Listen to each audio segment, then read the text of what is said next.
भगवान की जो सेवा है,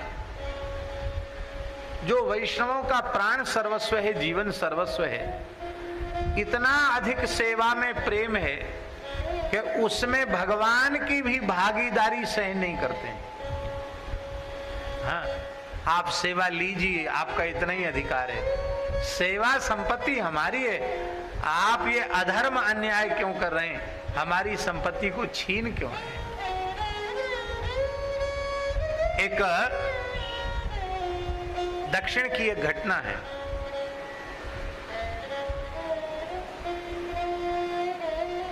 दक्षिण में श्री अनंताचार्य नाम के एक महापुरुष थे।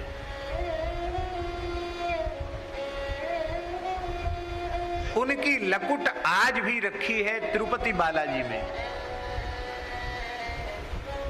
जब भीतर प्रवेश करते दर्शन के लिए तो मुख्य द्वार पर आज भी लकुट रखी है, जिस लकुट से उन्होंने ठाकुर जी को धमकाया था, बालाजी को धमकाया था,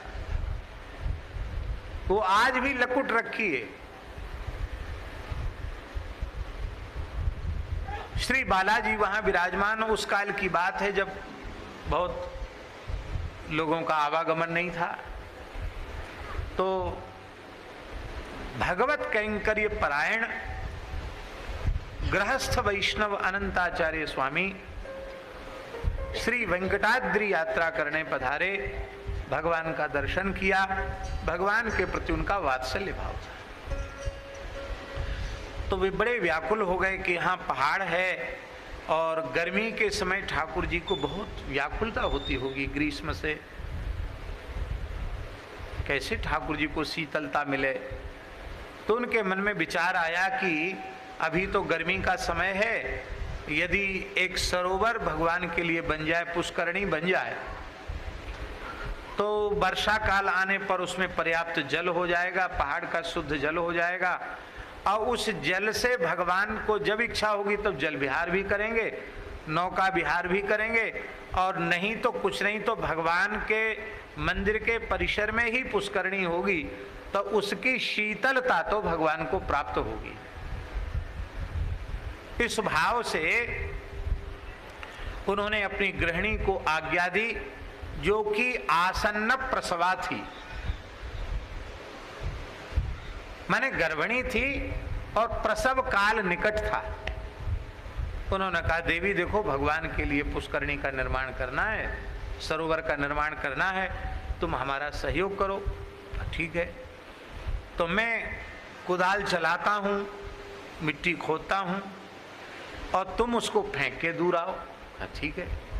तो वो जैसे खोद करके डलिया मिट्टी से भरते, और उनकी गृहिणी गर्भिणी थी, आसन प्रसवा थी, भार कैसे उठे, लेकिन पति आ गया तो सिर पे रख करके लेके जाती थी, और वो जब तक खोद नहीं पाते तब तक वो परात को, डलिया को रिक्त करके चली जाती।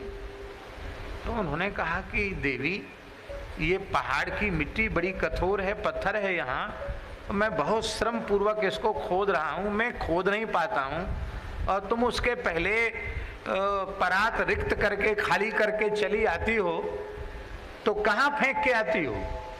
हमने जो स्थान निश्चित किया वहां डाल के नहीं आ रही हो क्या? नहीं नहीं, वहां से भी आगे मैं पहुंचाती हूँ, पर मैं नहीं पहुंचाती हूँ। कौन? बोले, मैं 2 पग चलती हूँ, तब तक एक 4 भुजा वाला सांवला बालक आता है और मेरे मस्तक से डलिया उठा के भाग जाता है, दौड़ के जाता है, मिट्टी खाली करके खाली डलिया हमको दे जा। मुझे चलने का श्रम नहीं करना पड़ता, मुझे भार उठाने का श्रम भी नहीं करना पड़ता। अब सूर्यास्त होने वाला था, दिन भर थक गए थे। उन्होंने कहा, यहाँ तो हमारे तुम्हारे अतिरिक्त कोई मनुष्य दिखाई ही नहीं पड़ रहा है, यहाँ कौन आ जाता है? देखें। उन्होंने देखा ठाकुर जी बालाजी है, तो लकुट उठाया अपना, ले खबरदार, ये संपत्ति हमारी है, इस पे डकैती मत डालो। हाँ, मंदिर में बैठकर सेवा लो।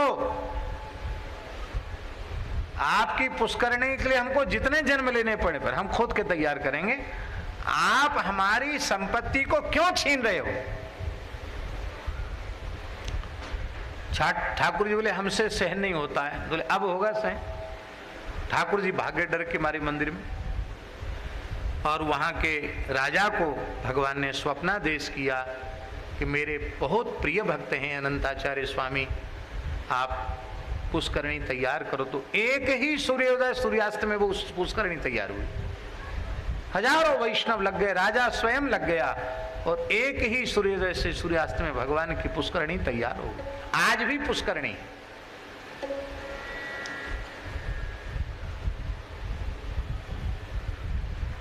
सेवा ही की रिद्धि ही ये राखी बहु जोरी के। वैष्णव की संपत्ति तो सेवा ही है।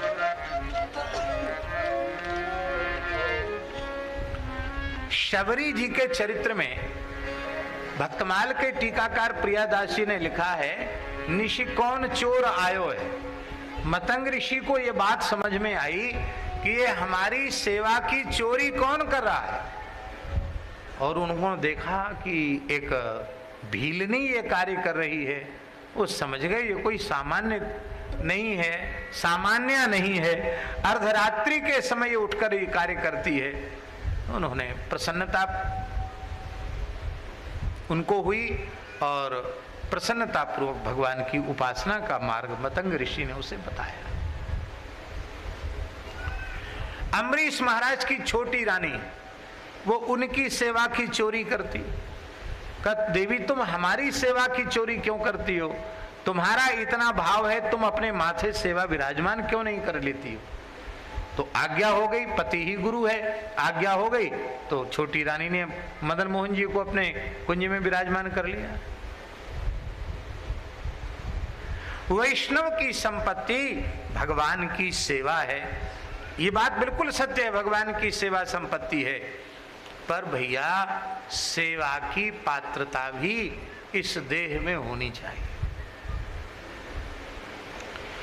इसलिए शौचाचार, आवश्यक शुद्धि और विधिवत स्नान करना, जल और मृत्तिका आदि का उपयोग करना, और फिर भगवान की अपरस में सेवा करना, भगवान की अपरस में रसोई बनाना, और शरीर भगवान के स्पर्श के योग्य हो जाए इसलिए मस्तक पर उदपुण्य धारण करना, तुलसी धारण करना, भगवान नाम अथवा भगवत मुद्रा धारण करना, अंगन्यास करन्यास करना, गुरु मंत्र का जप करना, स्तोत्र पाठ आदि करना, इससे भगवत सेवा की योग्यता प्राप्त होगी।